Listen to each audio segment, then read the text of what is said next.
Selamat siang semuanya. Makin hari makin sedikit nih. Udah nggak ada Yayu, udah ya kan udah berkurang ya, pada pulang ke Ngabang. Oke. Siang hari ini saya diberikan topiknya adalah kembangkan bakatmu ya. Ini topik yang bagus sekali dan kebetulan juga Sabtu kemarin di GPPB ada mengenai ini juga sedikit dan ada sedikit tes minat bakat kecil-kecilan kita buat untuk kelas besar untuk remaja di GPPB. Kita akan masuk di pembacaan firman Tuhannya. Kiri kanan, oke. Nah, 1 Petrus 4 ayat 10 saya ambil dari 3 terjemahan ya. Yang biasa kita pakai adalah terjemahan baru yang lama ya, ada yang baru sekarang ya Pak Galen ya, tapi ini yang umum kita pakai adalah yang ini. Lalu ada terjemahan di bawahnya adalah firman Allah yang hidup dan kemudian di bawahnya adalah bahasa Indonesia sehari-hari. Tapi yang kita akan bahas karena topiknya tentang bakat, kita coba ambil dari firman Allah yang hidup. Saya akan bacakan untuk kita semua 1 Petrus 4 ayat 10. Terjemahan firman Allah yang hidup mengatakan, Allah telah memberikan bakat-bakat khusus kepada saudara-saudara masing-masing. Pergunakanlah bakat-bakat itu untuk saling menolong dan salurkanlah berkat Allah yang bermacam-macam itu kepada yang lain. Judul perikop ini di 1 Petrus 4 ayat 7 sampai 11 menurut LAI adalah hidup orang Kristen ya.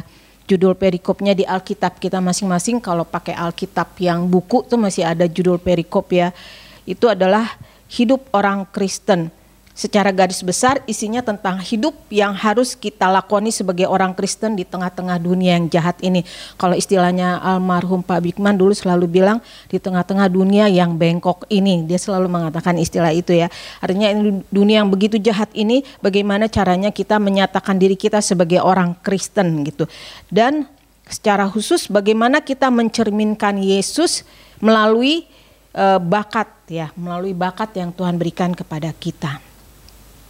Pertama adalah kita harus memahami tujuan kita sebagai orang percaya ya. Sebagai orang Kristen tujuan kita hadir di tengah dunia ini adalah untuk memuliakan Allah. Itu tujuan yang umum, tujuan yang menjadi tujuan umum dan dasar untuk kita sebagai orang Kristen. Melayani Dia dengan melayani sesama manusia, menyatakan kasih-Nya Tuhan kepada dunia. Untuk tugas ini Tuhan memberikan kemampuan, kekuatan, bakat, pemberian, karunia kepada kita masing-masing. Jadi dalam berbagai terjemahan ada dikatakan, kalau dalam terjemahan baru dikatakan karunia, di dalam firman Allah yang hidup dikatakan bakat-bakat khusus. Lalu dalam bahasa Indonesia sehari-hari dikatakan pemberian, tapi juga ada yang mengatakan itu kekuatan. Jadi apa yang Tuhan berikan kepada kita, bakat itu adalah kekuatan kita atau kesanggupan kita, kemampuan kita. Bersyukur untuk berbagai terjemahan ini kalau buat saya secara pribadi, karena kita jadi mengerti berbagai maksud ya gitu. Karena dengan berbagai terjemahan kita juga jadi mengerti apa yang Tuhan maksudkan dari ayat itu. Kalau kita mengikuti yang terjemahan baru karunia ya, sesuai dengan karunia yang telah diperoleh, kita tentu sama mengerti bahwa karunia itu adalah pemberian ya yang diberikan secara cuma-cuma kepada kita,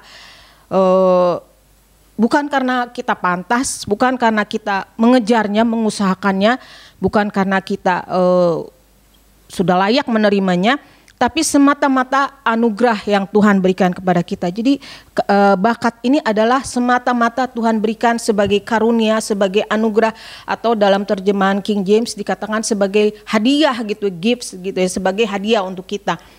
Lalu kenapa Allah memberikan gitu ya? Kita jadi bertanya, kenapa sih diberikan cuma-cuma gitu? Apa sih gitu sebabnya? Ya karena Dia Allah, karena Dia ingin memberikannya. Lalu kita juga melihat bahwa ada yang mendapatkan 1, 2, 3, 4 banyak. Kita tahu ada banyak orang yang mempunyai kemampuan, talentanya beberapa gitu, multi talenta. Ada yang cuma 1, ada 2, 3. Kenapa begitu? Ya karena Allah mau juga, karena Dia Allah yang mempunyai kerelaan kehendak. Dalam Matius 25 ayat 14-30 perumpamaan tentang talenta dikatakan bahwa ada yang diberikan talenta 1, 2, dan 5. Semua diberikan sesuai dengan kesanggupannya gitu. Masing-masing orang mempunyai kesanggupan berbeda-beda. Tapi jangan kita juga harus pahami bahwa kesanggupan itu juga Allah yang berikan ya. Kesanggupan kita yang banyak atau sedikit itu juga karunia Tuhan gitu. Artinya akhirnya jadi kita mengerti bahwa bakat entah 1, 2, atau 3 dan selebihnya itu adalah kerelaan Tuhan bagi kita. Ada yang Tuhan rencanakan melalui bakat itu melalui hidup kita. Yang kita perlu pegang dan pahami adalah tujuannya mengapa kita diberikan bakat, yaitu untuk memuliakan Allah gitu. Dalam bukunya Purpose Driven Life itu Rick Warren mengatakan bahwa kita diciptakan oleh Allah dan untuk Allah. Kalau kita tidak mengerti ini ya, tidak memahami ini bahwa kita diciptakan oleh Allah dan untuk Allah, maka dunia ini dan kehidupan ini tidak akan masuk akal buat kita gitu ya. Secara umum tujuan kita sebagai orang, ini adalah secara umum tujuan kita sebagai orang Kristen yang dihadirkan di tengah-tengah dunia. Lalu secara khusus Tuhan memberikan tujuan khusus ya. Tujuan khusus kepada setiap orang tidak sama, tujuan kepada saya tidak sama tujuan, sekalipun ada orang yang kembar, tujuan tiap-tiap orang itu tidak akan sama. Tuhan tidak akan memberikan tujuan yang sama. Semua orang mempunyai tujuan yang khusus dan unik ya. Unik kepada setiap orang di mana dan untuk itu Tuhan akan melengkapi kita dengan bakat untuk melakukan tujuan-tujuan khusus itu. Maka artinya bakat pun tidak sama setiap orang, tidak ada yang sama ya. Saya punya kakak 3 orang itu bakat musik di dalam keluarga saya agak kuat gitu ya. Saya punya kakak yang mempunyai bakat musiknya lebih menonjol dari semua kami. Dan mereka sekolah di sekolah musik di Jogja gitu. Dan mereka juga pada akhirnya, dan ini menyenangkannya, kita punya bakat, tapi kita juga bisa mencari nafkah melalui bakat itu. Kita hidup dari bakat itu. Itu adalah yang baiknya Tuhan, yang Tuhan berikan. Mereka juga mencari nafkah melalui bakat itu. Kami seringkali gitu ada paduan suara keluarga gitu, keluarga besar sepupu-sepupu. Lalu mereka biasanya yang bertugas membuat lagu, aransemen lagu gitu. Tiga-tiganya dikasih satu lagu yang sama, dibuat aransemennya, aransemen musik sama aransemen sopran SATB-nya. Hasilnya beda semua loh. Padahal kakak adik, bakatnya sama musik, sekolahnya sama di Jogja ya. Dan satu keluarga, artinya sebagai satu keluarga, apa yang lingkungan mereka sama gitu ya. Dalam keluarga yang sama, apa yang mereka alami hari-hari sama. Tapi hasil musiknya beda, yang satu nanti bisa agak lebih klasik, yang satu lebih pop, yang satu lebih jazz. Dan itu adalah keunikan ya, keunikan yang Tuhan buat kepada setiap kita gitu ya. Kadang-kadang saya pikir kok lucu gitu ya, ini kenapa sih kok bisa beda, yang satu kayaknya lebih riang gitu ininya aransemen, tapi yang satu lebih kalem dan lebih banyak gitu menggunakan instrumen musik yang lainnya gitu, lebih klasikal gitu. Oke. Nah itu adalah keunikan yang Tuhan buat bagi setiap kita gitu ya. Kita masuk dalam 1 Petrus 4 ayat 10, terjemahan firman Allah yang hidup mengatakan bahwa Allah telah memberikan bakat-bakat khusus. Allah telah memberikan, artinya bakat itu telah diberikan kepada kita. Setiap orang telah punya bakat, siapapun itu punya bakat. Entah 1, entah 2, entah 3 punya gitu ya. Dalam terjemahan baru dikatakan karunia, yang dimaksud dalam ayat ini karunianya ya. Tadi kita lihat di dalam terjemahan baru, itu bukan karunia supranatural seperti yang ditulis oleh surat Paulus ya, seperti karunia bernubuat, karunia bahasa roh dan segala macam. Tapi ini adalah karena ini penulis suratnya Petrus, dia tidak menunjuk kepada karunia Roh Kudus ya, tapi dia ini lebih menunjuk kepada bakat-bakat alami yang ada pada diri kita ya. Petrus sebagai penulis surat ini tidak mengacu kepada karunia Roh Kudus. Itu sebabnya dalam terjemahan firman Allah yang hidup disebutkan sebagai bakat-bakat khusus. Allah telah memberikan. Sejak awal kita telah memiliki bakat ini. Kapan gitu? Pertanyaannya kapan? Sejak kita hadir di tengah-tengah dunia, bakat itu sudah ada pada diri kita. Waktu saya masih umur 20 tahunan, tanya gitu, waktu itu sudah mempunyai beberapa kakak rohani gitu, mahasiswa I3, mahasiswa teologi yang lagi praktek. Ganti-gantian setiap kali datang mereka, saya tanya bakat saya apa sih, tolong dong ajarin saya supaya saya mengenali bakat saya. Itu umur sekitar 20 tahun. Saya nggak ngerti gimana caranya mengenali bakat. Lalu mereka juga pada saat itu maaf aja mereka bilangnya juga kayak nggak ngerti juga ya, bilangnya banyak berdoa deh katanya, nanti kamu tahu deh supaya Tuhan tunjukkan apa bakat kamu. Tapi makin kesini akhirnya saya belajar bahwa bakat itu udah ada pada kita sejak awal gitu. Sejak awal saya sudah punya bakat, ketika saya lahir Tuhan sudah memberikan, maka Allah telah memberikan, dan itu telah diberikan satu kali untuk selamanya gitu ya. Bakat itu kemudian akan bertumbuh bersama kita, juga bertumbuh perjalanan hidup kita ya, dan akan nampak secara alami ya, akan semakin menonjol jika kita juga mengembangkannya dengan maksimal. Nanti kita akan lihat bagaimana kita mengenali bakat kita ya.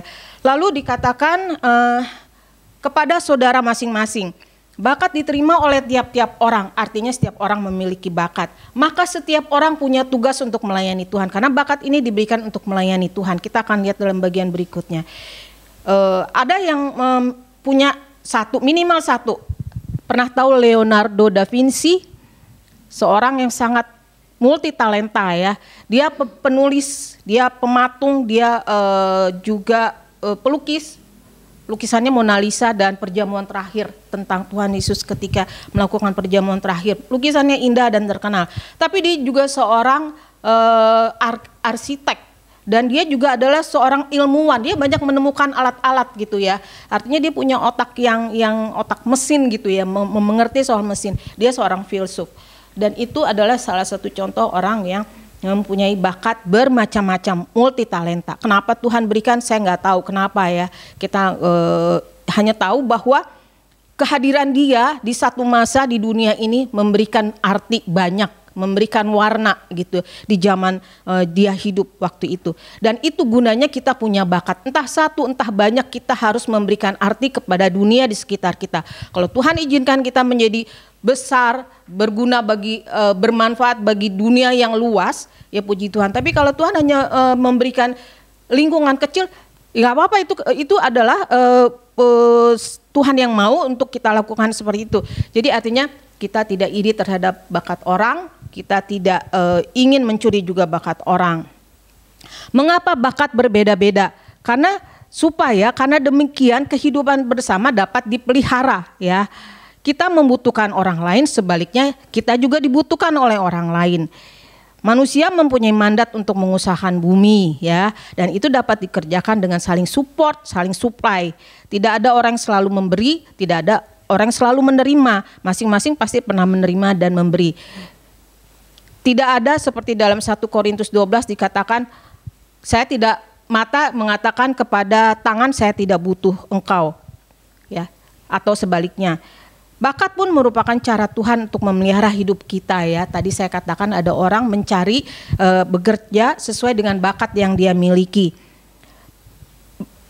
Bakat merupakan cara Tuhan memelihara hidup kita, dan kita bisa katakan kepada anak-anak kita bahwa bakat yang ada pada dia, anak-anak yang masih kecil, itu adalah janji Tuhan buat mereka untuk hidup mereka nanti. Itu adalah janji Tuhan untuk mereka boleh dipelihara oleh Tuhan.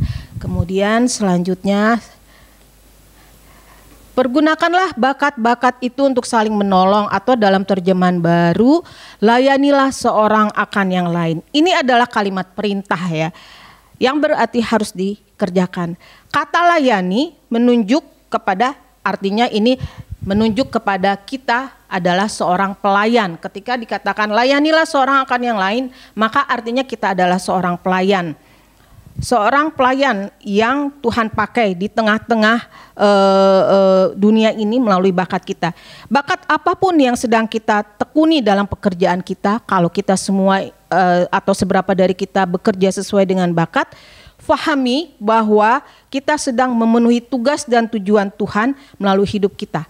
Artinya kita sedang menjadi pelayan Tuhan. Seandainya kita menjadi seorang yang punya kedudukan tinggi di dalam pekerjaan kita dan melakukan bakat kita, ya, kedudukan yang tinggi itu yang Tuhan bawa kita sampai tinggi itu, artinya kita sedang dipakai Tuhan sebagai pelayan Dia di situ. Sehingga orang dapat merasakan kebaikan Tuhan melalui bakat atau pekerjaan kita, ya.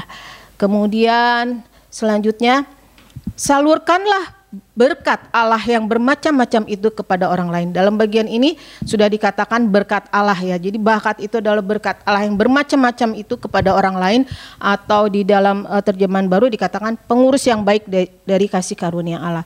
Kata pengurus itu sama dengan pengelola atau penilik ya. Artinya dalam konteks zaman ini seseorang tuan yang kaya raya atau seseorang tuan saja gitu mempunyai harta, dia akan mengurus seseorang, mungkin orang itu adalah budak dia, tapi memberikan kepercayaan untuk mengatur semua hartanya dengan baik, dan kemudian orang itu akan mengatur seperti itu milik dia sendiri, mengawasinya, menjaganya, dan melipat gandakannya. Tapi di akhir hari dia harus lapor sama tuannya, dia bertanggung jawab lapor kepada tuannya. Artinya itu bukan punya dia, dan itu adalah bakat yang kita punya pada diri kita. Itu bukan milik kita loh. Itu bukan sekalipun itu lahir ada pada kita sejak lahir dan bertumbuh bersama kita, berkembang bersama kita, itu bukan milik kita. Itu adalah milik Tuhan.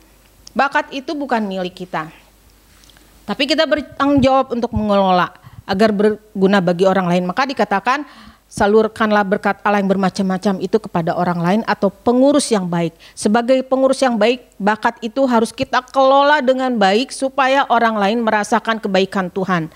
Orang lain merasakan cinta kasih Tuhan melalui bakat kita itu. Kita harus menjadi berkat, menjadikan bakat itu berkat bagi orang lain. Jangan pelit berbagi berkat dan ilmu melalui bakat kita ya. Ada banyak orang yang nggak mau, kayaknya jangan, karena apalagi kalau kemudian dia bekerja melalui bakat itu, dia nggak mau bagi karena nanti dia kurang pundi-pundinya gitu, kira-kira kayak gitu ya. Tapi saya pikir nggak akan kurang juga, karena berkat orang, tiap orang juga udah ada porsinya masing-masing. Jadi jangan pelit juga untuk berbagi ilmu atau melalui bakat, karena kita pun mendapatkannya dengan cuma-cuma. Pada waktunya kelak kita akan mempertanggungan jawabkan apakah kita sudah memenuhi tujuan Tuhan melalui bakat itu.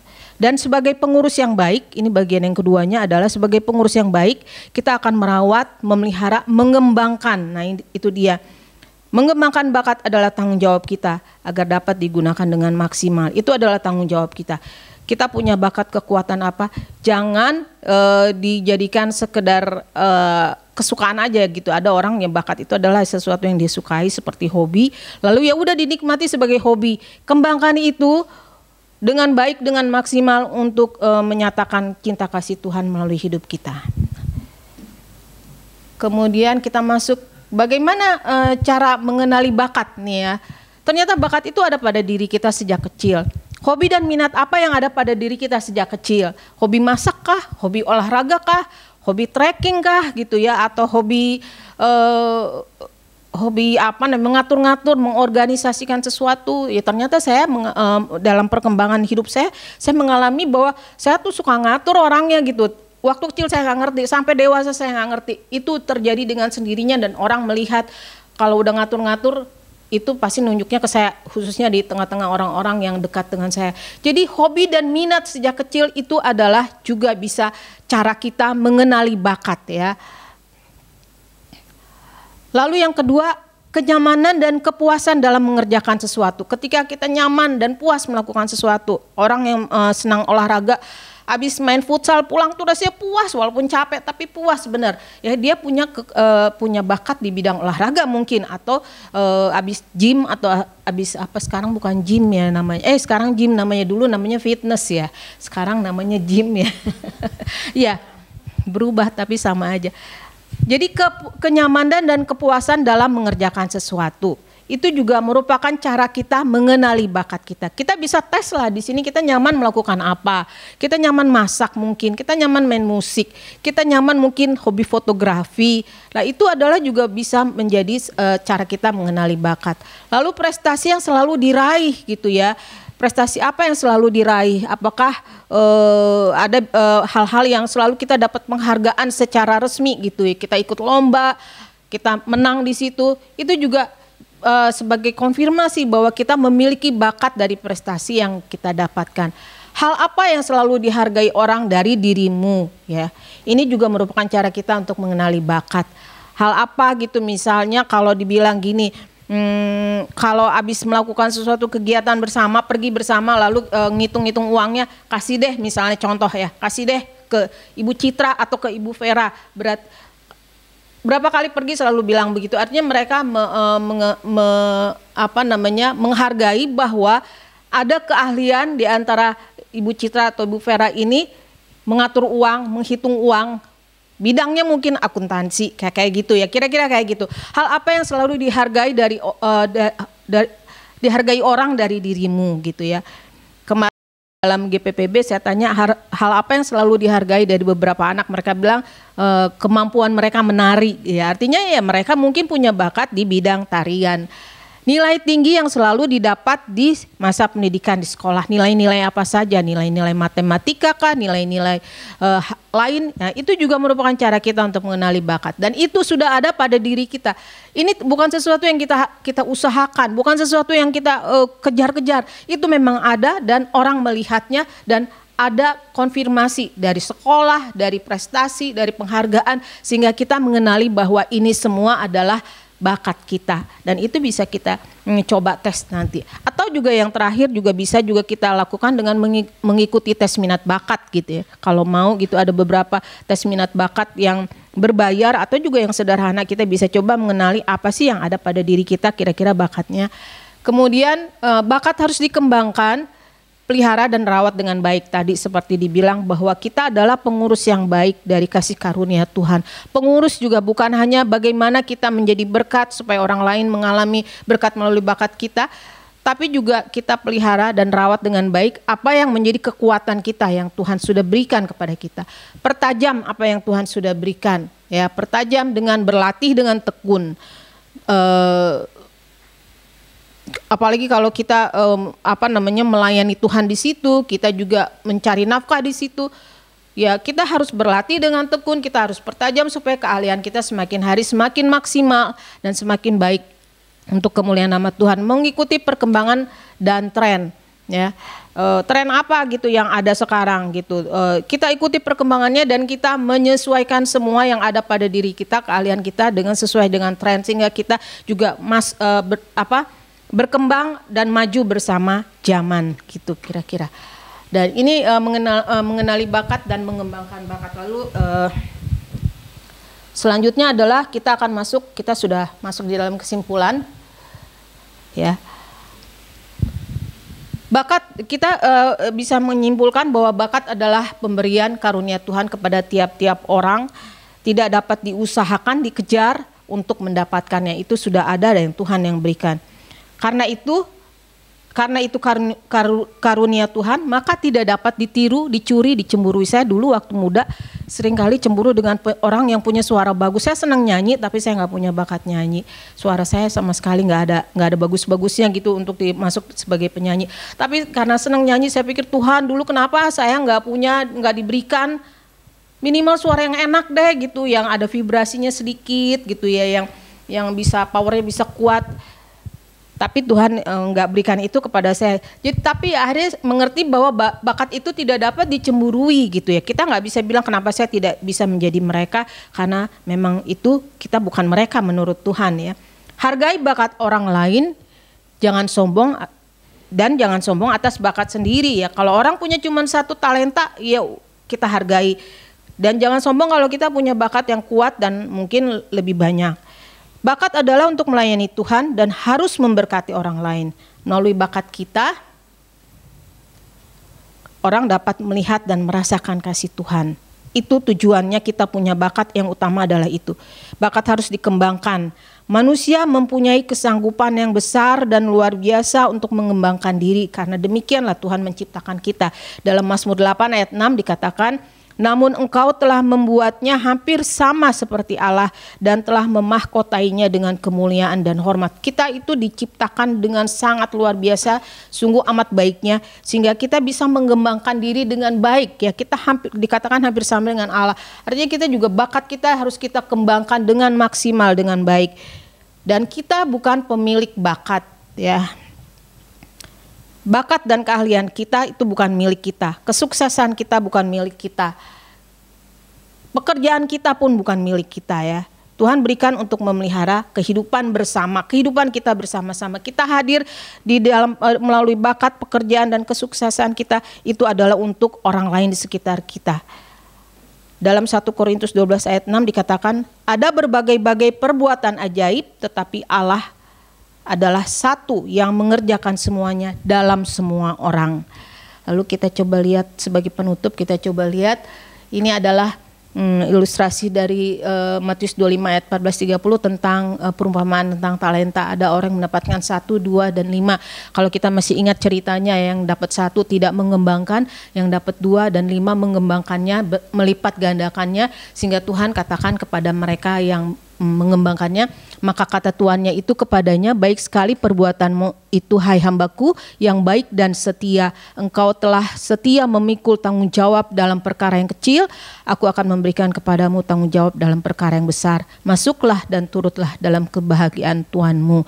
Dan kita tahu dalam perumpamaan ini bahwa yang mendapatkan 1 talenta akhirnya mendapat hukuman dari Allah ya, karena dia tidak mengembangkan apa yang Tuhan perintahkan untuk dikerjakan.